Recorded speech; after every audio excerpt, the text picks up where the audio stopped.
Imagine for a second that you're a security engineer at a company and you're on call. It's Saturday night, it's about 3 a.m. You've been drinking, not that I condone drinking while on call, and you've really just got to bed. And then all of a sudden, an alarm wakes you up. It's like, oh fuck. You open up the app. You go to the alarm. You log in. You check the metrics. There's like a little dashboard, little thing that says, and then you see a graph that's sort of all spiking up, and it's like log ketchup speed, seconds per second. The fuck does that mean? I've been working on a project that involves me collecting some logs from a service. And the nature of the beast is that I can only collect so many logs at a time. In this particular case, the maximum rate is 1,000 logs a minute. So you can imagine that when you have too many events happening in 1 minute, then the collection starts getting delayed because you can only ingest 1,000 every minute. So if in 1 minute you have 50,000 events, then for the next 50 minutes you're all playing catch up with the logs. So one of the metrics that I have for the system for anomaly detection is how delayed the logs are. If they're delayed for more than, say, 5 minutes, that's not good, because it either means that the stack is fucked up, or it means that there's something bad going on and you need to page the security on call. You need to wake them up. It's like something's happening. And one of the other relevant metrics, which actually I put in when the stack fucked up, is how fast it's catching up on the logs. So it sort of indicates whether the log collection delay is persistent or not. You can look at the log collection delay and see, hey, the log delay starts going down, but it's really useful to have like an actual graph of how fast the logs are catching up. So I wrote that and I put in ketchup speed. But that's an absolutely terrible name. So I initially started up with log ketchup speed. And okay, joke's over. I renamed it to log catch up speed. Seconds per second. And this is like it's the nature of it that it's a rate of seconds per second, and you're like, the fuck is that? It's confusing in the best of times, let alone at fuck AM after you've had a little bit too much to drink. So next step was to rename it to log delay reduction rate. That's what I called it afterwards. I called it log delay reduction rate. Seconds delay per second. And then I got to thinking, well, actually it's not that. It's really the log delay reduction rate is not. It's not that useful because when you have a log delay, when you have your logs, when your logs start to delay from the baseline, you're like not caught up on the logs. That's interesting. But once the whole thing is over and you're starting to catch up on the logs and you have a high log delay reduction rate, then that's not as interesting. Like, the interesting part is when the log delay reduction rate is negative, because that means that you're accumulating delay. So I inverted the graph. I called it log delay accumulation rate, seconds per second. And you get a graph. But that graph still doesn't tell you, is like, okay, is this normal? Is this abnormal? I'm getting a log delay accumulation rate of 1.89 seconds per second. And then after the next one is minus 0.56. Is that normal? Is that not normal? Now, I happen to know, based on the fact that I worked on the stack, I happen to know that a log delay accumulation rate between -2 and 2 seconds per second is normal. And if it starts getting to 5 and above, then that's anomalous and that's a cause for concern. So this is the latest graph that I have. This is the current state of the graph. And as you can see, it's much better in so many ways, because first of all, it tells you at a glance what it is. Yeah, it's a fairly complex metric, but you know, any change metric is going to be a bit like hard to parse at 3 a.m. But it tells you exactly, this is like the normal, this is the problem, and you can see immediately, well, are we having a problem or not? And you can make a judgment call. But you are informed by all this other data that you already have. You are informed by the fact that you know what the baseline is. And really, when it comes to doing security work, when it comes to being on call, one of the most important things is that when you handle an emergency, you don't want to do a lot of judgment calls. You don't want to go tap on the shoulder, hey, my device just got stolen 5 minutes ago at the coffee shop. You're like, oh, shit.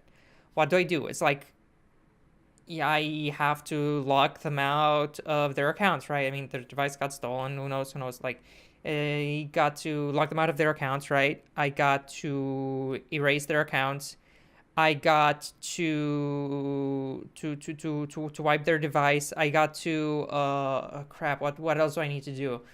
Oh yeah, I need to put this system expire all their user sessions, and I need to revoke their access tokens through X, Y, and Z service, and I need to, oh shit, there was something else. See, that's a problem. You don't want to have to make a judgment call in the event of an incident. You want to have a playbook. You want to know, okay, I'm going to do this, then I'm going to do that, then I'm going to do that, and then I'm going to do that. And we have determined ahead of time that those are the appropriate, required, and sufficient steps to mitigate the concern. And having a playbook is all nice and well. But if it's something complex, like a stack is throwing up alarms because of anomalous log activity, you don't just want the playbook. You also want to be able to tell at a glance if this is anomalous, what is anomalous, was this a false positive, was it not? And being able to have that information right there on the graph, baseline and anomaly, is extremely valuable. I'm a big proponent of statistical analysis when it comes to log data, metrics, and so on. And one of the things you can do is you can have a baseline of 1 week. You can have a 1 week sort of, you know, things are normal. Like you go through them manually through the past week and say, okay, there's not been any anomalous activity. And then you get the average value of the logs metrics. You get the standard deviation. You get percentiles of normal, and say, okay, if the activity exceeds 99% of the baseline, then we can say with p less than 0.01 that it's probably an alarm, it's an anomaly, etc., etc. And that's something that you can either do on a continuous basis with some really smart alarming systems that monitor like trends in general activities. They can monitor trends and say, you get more and more users, so the baseline activity is going to look different as it goes on. But not everyone has the resources of making the latest machine learning log analysis and collection system. So you can just take the time, take the last 7 days or whatever, see what looks normal, eyeball some alarms. It doesn't have to be an exact science, but as long as it's informed by statistics, and say, okay, it's about at the 99th percentile is 5.2. So yeah, I'm gonna err on the side of caution. If it's above 5, then it's probably an alarm. We're gonna alarm, and then you can tweak the alarms. Like, are you getting a lot of false positives? That's you can tweak the alarms. And the other big thing is, are you getting a lot of false negatives? Should it have alarmed, but it didn't? And that's hard to monitor for, because you can't just keep looking. It's like, was it an alarm? Was it an alarm? Because if you have 100 metrics, you have 100 logs. If you have 100 things that you can alarm on, you're not going to be able to go through each and every one of them to see, was it anomalous in this time period? Are my alarms working? And there are systems that you can put in place. You can say, okay, if one of these is anomalous, if the log collection delay is anomalous, then that also means that the log collection delay rate will be anomalous. So if one of them alarms while the other doesn't, that's cause to look at it and say, okay, are my alarms behaving the way that I'm expecting them to? Am I okay in terms of the alarms alarming properly, basically?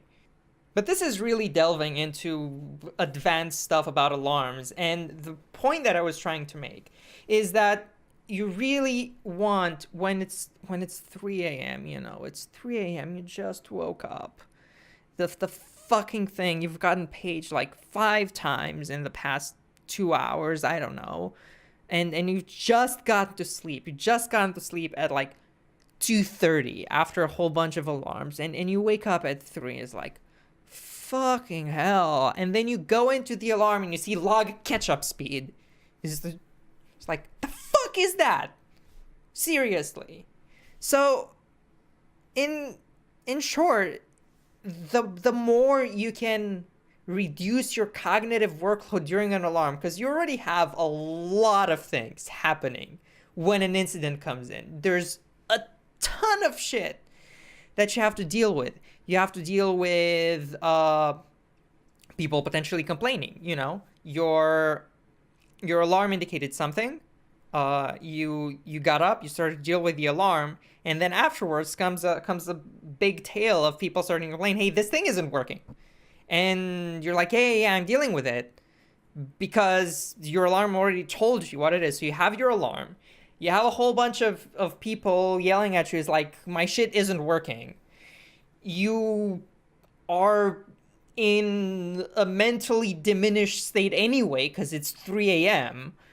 Maybe you're gonna have to record what's going on. Like, you have to deal with the alarm, but you also have to actually have a transcript of what you're doing and when and what decisions you made and so on. Those are useful not only for like if you're having to deal with compliance and so on, but those are useful also just to go back and have a retrospective on the incident and see how well you've handled it, like what you can improve and so on.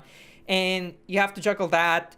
Maybe something else breaks at the same time. You're trying to correlate all of these activities between multiple services. You have like the application logs themselves on one end, and then you have CloudWatch, and then you have Sumo, and then you have all these searches, and maybe you have a SQL query somewhere in the corner, and then you have your terminal open and you're trying to type, and the last thing you want to do is have to fucking decipher what the alarms mean in the first place. So don't do what I did. Don't call it log ketchup speed.